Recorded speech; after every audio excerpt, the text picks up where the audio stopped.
Hello दोस्तों, मेरा नाम है ध्रुव और आज के इस वीडियो में हम ये देखेंगे लिनक्स सिस्टम स्टार्टिंग से वर्क कैसे करता है। तो लिनक्स सिस्टम जब स्टार्ट होता है तब वो बूट लोडर से स्टार्ट होता है। बूट लोडर क्या होता है? हमें कौन सी ऑपरेटिंग सिस्टम यूज़ करनी है और कौन सा कर्नल यूज़ करना है ऑपरेटिंग सिस्टम का, वो हमें बूट लोडर सिलेक्ट करके मिलता है। बूट लोडर का काम ये है कि हम कर्नल सिलेक्ट करें और जब जो भी हम कर्नल सिलेक्ट करें उसको सबसे पहले वो रैम में लोड करेगा। बाद में वो पूरा जो डिपेंडेंसी है वो कर्नल को सौंप देगा। और हमारा जो कॉमनली यूज बूट लोडर होता है ऑलमोस्ट सब जगह जो भी लिनक्स सिस्टम्स होती है उसमें ग्रब बूट लोडर यूज़ होता है। हमने जो सिस्टम इंस्टॉल की है उबंटू, उसमें भी हम ग्रब बूट लोडर का ही यूज़ होता है।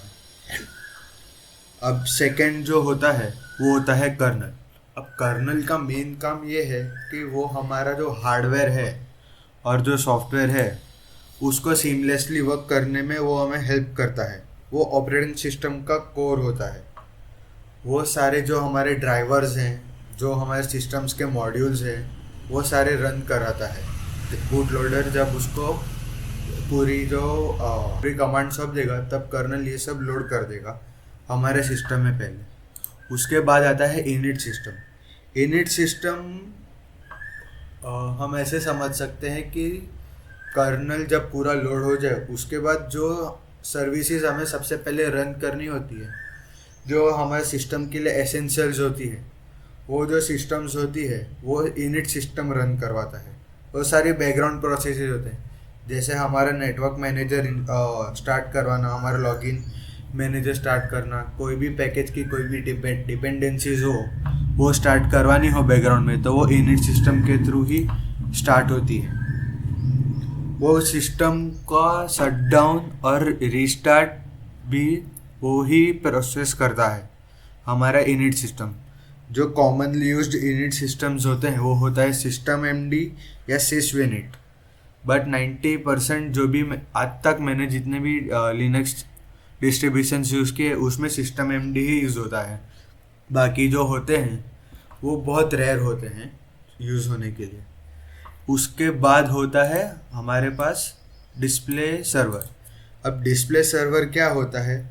वो सारे ग्राफिक्स का इनपुट और आउटपुट हैंडल करता है। वो हमारे जीपीयू से डायरेक्ट बात करता है ताकि हमारा कौन सा पिक्सल कब कैसे प्रोसेस हो और डिस्प्ले हो वो सारा हमें हमारा डिस्प्ले सर्वर दिखाता है। अभी तक मार्केट में दो टाइप के डिस्प्ले सर्वर्स हैं। एक है एक्सऑर्ग, वो X11 डिस्प्ले सर्वर होता है। अभी मेरा जो सिस्टम है और उबंटू जो भी है नॉर्मल, वो X11 डिस्प्ले सर्वर ही यूज़ करता है। वो बहुत पुराना डिस्प्ले सर्वर है और रिलायबल डिस्प्ले सर्वर है। और अभी एक नया सिस्टम डिस्प्ले सर्वर हो रहा है जिसका नाम है वेलैंड। वो अभी नया है और वो फास्ट भी है। आप गूगल करोगे तो आपको दिखेगा क्योंकि Wayland is a replacement for X11 windows system protocol. और वो डेवलपमेंट के लिए इजी है। वो सब भी हमें इधर से हम वेलैंड वो सब करना चाहता है। अभी जो नॉर्मल जो भी विंडोज़ हमारा डेस्कटॉप एनवायरनमेंट है वो एक्सऑर्ग यूज़ करते हैं, वो सारे अभी वेलैंड पे धीरे धीरे शिफ्ट होना स्टार्ट हो गए। अब डिस्प्ले सर्वर हो गया, उसके बाद आता है डिस्प्ले मैनेजर। डिस्प्ले मैनेजर क्या होता है?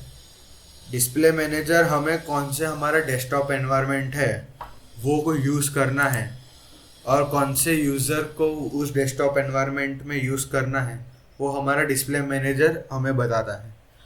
हम जो भी हमारे यूज़र्स है, अभी मेरा एक यूज़र था मेरे वर्चुअल मशीन में, लिनक्स मित्र, और वो उसमें अभी एक ही डेस्कटॉप एनवायरनमेंट है ग्नोम जो उबंटू जिस यूज़ करता है।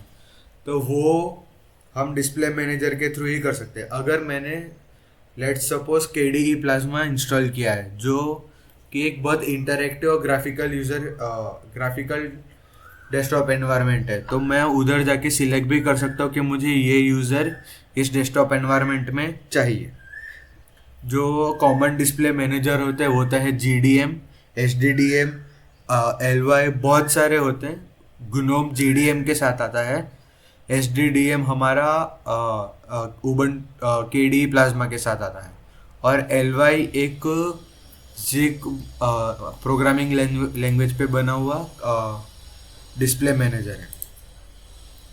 अब अब आता है डेस्कटॉप एनवायरनमेंट। डेस्कटॉप एनवायरनमेंट वो हमारा जो हमें पूरा GUI चाहिए वो हमें डेस्कटॉप एनवायरनमेंट हमारा देता है। वो हमारा window manager, task, panels, file manager, system settings, वो सब हमें जो देता है वो हमारा डेस्कटॉप एनवायरनमेंट होता है। वो डिस्प्ले सर्वर के ऊपर वर्क करता है और वो ये डिफाइन करता है कि कौन सी चीज़ कैसे यूज़ होगी, तो वो डेस्कटॉप एनवायरनमेंट होता है। बहुत सारे डेस्कटॉप एनवायरनमेंट्स है और डिफरेंट पर्पस के लिए डिफरेंट डेस्कटॉप एनवायरनमेंट्स भी होते हैं। जैसे ग्नोम, माटे है और KDE प्लाज्मा है, वो एक बेसिक एनवायरनमेंट करता है ताकि विंडोज़ यूज़र और इसमें लिनक्स में शिफ्ट हो सके। अगर मेरे पास लो रिसोर्सेज वाला कोई सिस्टम है तो मैं XFCE या कोई और भी यूज़ कर सकता हूँ। तो डेस्कटॉप एनवायरनमेंट ऐसे सब होते हैं और आप एक सिस्टम में एक से ज़्यादा डेस्कटॉप एनवायरनमेंट्स भी यूज़ कर सकते हैं। अब विंडो मैनेजर पे हम आते हैं। विंडो मैनेजर हम ऐसा समझ सकते हैं कि हम कोई भी हमने एप्लीकेशन खोला है, उसका जो विंडो बिहेवियर होता है, वो जो गाइड करता है वो विंडो मैनेजर के थ्रू होता है। हमारी विंडोज़ कब कहाँ कैसे अरेंज होनी चाहिए वो विंडो मैनेजर हमें बताता है। दो टाइप के विंडो मैनेजर है, एक पूरे डेस्कटॉप एनवायरनमेंट के साथ आते हैं जैसे ग्नोम के साथ मटर आता है और KDE प्लाज्मा के साथ केविन आता है। ये फ्लोटिंग विंडो मैनेजर्स होते हैं सारे। हम इसमें विंडो को हम कहाँ भी कैसे भी यूज़ कर सकते हैं। और दूसरे आते हैं वो डेस्कटॉप एनवायरनमेंट सिर्फ विंडो मैनेजर होते हैं। तो जैसे मेरा जो पर्सनल जो सिस्टम है वो सिर्फ एक विंडो एनवायरनमेंट यूज़ करता है जिसका नाम है BSPWM। इसमें मुझे अगर कोई भी एप्लीकेशन खोलना हो तो वो ऐसा मेरा जो हॉट की है विंडोज़ प्लस एंटर, तो वो मेरा टर्मिनल खोलता है। अगर मैं वापस वो करूँगा तो वो विंडो अपने आप ही अरेंज हो जाएगा और मुझे उसको फ्लोटिंग विंडो नहीं होगा। तो ये थोड़े हायर जो जिनको नॉलेज होती है लिनक्स की वो यूज़ करते हैं और इससे सिस्टम रिसोर्सेज भी बहुत कम यूज़ होती हैं। जैसे अभी मेरे क्रोम खोला है, उसमें मेरे 2-3 टैब खुले हैं, पीछे रिकॉर्डिंग हो रहा है, तो भी मेरा सिर्फ अभी 2 GB ही रैम यूज़ हो रहा है। तो विंडो मैनेजर का फ़ायदा ये है सिर्फ विंडो मैनेजर का कि आपको एक मिनिमल सिस्टम मिलता है और आप वो अपने आप से कस्टमाइज़ कर सकते हैं, उसमें आप कीबोर्ड शॉर्टकट्स भी कर सकते हैं। तो ये सिर्फ विंडो मैनेजर्स का होता है फ़ायदा। और अब लास्ट में जो आता है वो यूज़र एप्लीकेशन या पैकेज मैनेजर होता है। पैकेज मैनेजर के बारे में मैंने आपको बताया था, बट वो सिर्फ APT पैकेज मैनेजर के बारे में मैंने बताया था। बहुत 2-3 टाइप के पैकेज मैनेजर होते हैं। जैसे DNF होता है जो फेडोरा बेस्ड लिनक्स सिस्टम्स में होता है। फेडोरा है, हमारा नोबारा लिनक्स है, उन सब में हमारा DNF का पैकेज मैनेजर होता है।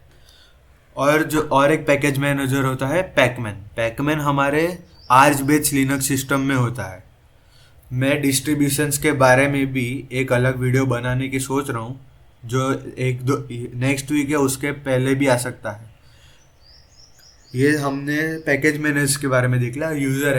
यूज़र एप्लीकेशंस तो जैसे हमारा फायरफॉक्स हो गया, हमारा सेटिंग्स मेन्यू हो गया, हमारा वाइट बोर्ड हो गया, VS कोड हमारा हो गया, वो सब हमारे यूज़र एप्लीकेशंस हैं। तो ये पूरा लिनक्स सिस्टम के बारे में हो गया। अभी मैं आपको हमारा वर्चुअल मशीन जो है वो बूट करके दिखाता हूँ ताकि आपको अच्छे से पता चल जाएगा।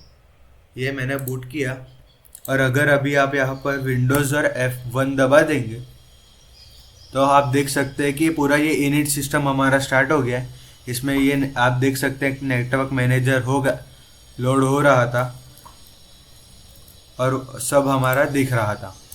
मैं अभी इसको रिबूट करता हूँ क्योंकि वो TTY अलग में चला गया था। ये बूट लोडर हो गया क्योंकि हमारे पास अभी एक ही कर्नल है, तो वो डायरेक्ट वही कर्नल पे बूट होना स्टार्ट हो गया है। तो ये अभी बूट लोडर हो गया है। ये हमारा डिस्प्ले मैनेजर है। तो ये यहाँ पर अभी मैं ये मुझे अपने लिनक्स मित्र वाले यूज़र के साथ लॉगिन करना है, तो ये आ गया। और अगर मैंने कोई और डेस्कटॉप एनवायरनमेंट यूज़ किया होता तो मुझे यहाँ पर आता। अभी यहाँ पर देख सकते हैं एक उबंटू है और उबंटू ऑन एक्सऑर्ग है। ये दो टाइप के अभी इसमें डेस्कटॉप एनवायरनमेंट है। और अभी मैं लॉगिन करता हूँ तो ये पूरा मेरा डेस्कटॉप एनवायरनमेंट लोड हो जाएगा। ये ग्नोम डेस्कटॉप एनवायरनमेंट है। तो मैं ऐसा करता हूँ, आपको आज जो भी वीडियो में हुआ है वो आपको पता चल गया होगा। और कुछ भी ना पता चले तो आप कमेंट कर सकते हैं। नेक्स्ट वीडियो मैं लिनक्स डिस्ट्रीब्यूशन के बारे में सोच रहा हूँ या तो डिफरेंट डेस्कटॉप एनवायरनमेंट्स के बारे में सोच रहा हूँ। तो मिलते हैं अगले वीडियो में।